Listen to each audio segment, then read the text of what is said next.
One of the most well-known and possibly one of the most misunderstood characters in Greek mythology is Medusa. Although the name Medusa brings up ideas of a horrible, cruel monster. But this was not always the case. So, who was Medusa really? Let's find out straight away. Welcome to my channel, Historical Studies. Before diving into the mysteries of history, there is a small reminder. If you are really interested in this kind of information, do not hesitate to subscribe to my channel and hit on the bell icon if you don't want to miss out on our new videos. History. Greek mythology's Phorkys and Keto, two primordial sea gods, were the parents of Medusa.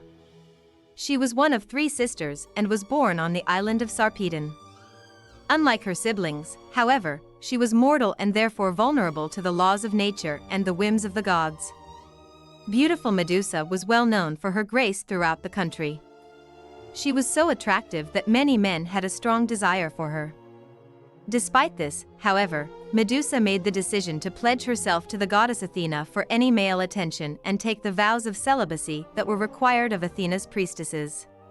For a time. Although the fact that even the goddess Athena was somewhat jealous of Medusa's beauty for a while, life was calm for her for a while.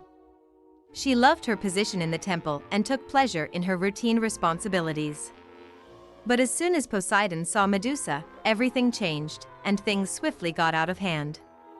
Regardless of whether Poseidon was drawn to Medusa only because of her amazing beauty or because she represented an opportunity for him to disrupt one of his great rivals in the pantheon, Athena, or even a combination of the two, Poseidon set about making Medusa his own.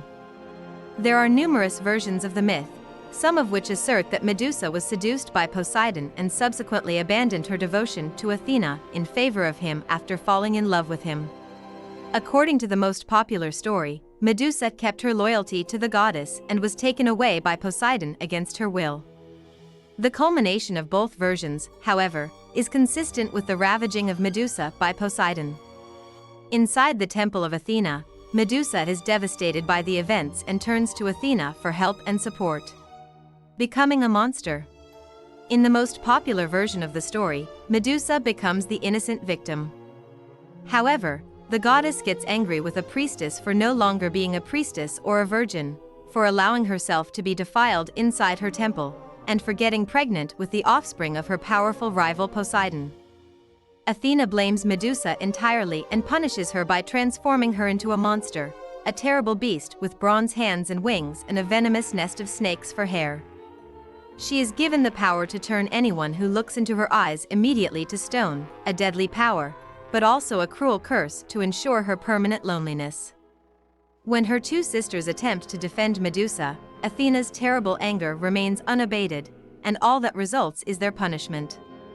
They change as well, becoming the terrifying Gorgon sisters of legend. Retreating to the island of Poseidon, Medusa struggles to come to terms with the grave act of injustice that has been borne upon her, hating Poseidon for what he has done, eternally hurt by the betrayal of Athena, the goddess she devoted her life to. She gradually changes as her personality starts to resemble the terrible monster that has been handed to her in physical form. She is no longer continuously sought after by men for her beauty, but rather has a trophy to hunt.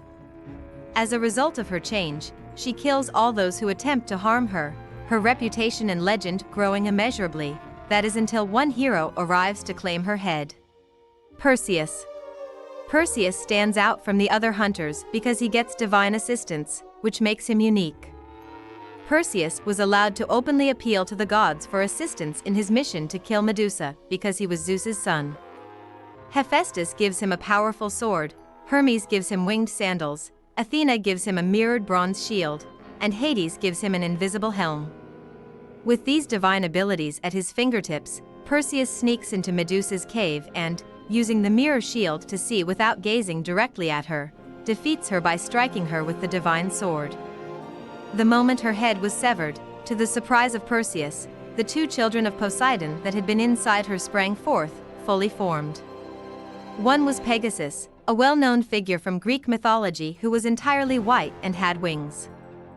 Followed swiftly by the man Chrysaor, born with a golden sword in his hand. As he attempts to escape the island, the body of Medusa is discovered by her two sisters, who let out a cry that echoes throughout the land.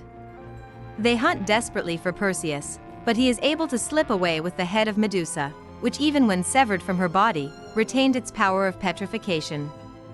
Perseus went on to employ the head of Medusa in many more trials, including the fight and defeat of the Titan Atlas and the sea monster Cetus, using the Helm of Invisibility given to him by Hades. Eventually, Perseus gifts the head of Medusa back to Athena, completing the vicious cycle of injustice. In an odd twist, Athena fastens the head to her shield, which later takes the name Aegis. Mounted on the shield of her betrayer, Medusa became a symbol of protection that would defend many in need. One of the most well-known mythological animals would even have the ability to give and take life, and her blood would be utilized as both a medication and a poison. Thanks for being to the end of the video. Don't forget to like, share, subscribe, and tell us what you think about this video below in the comment section.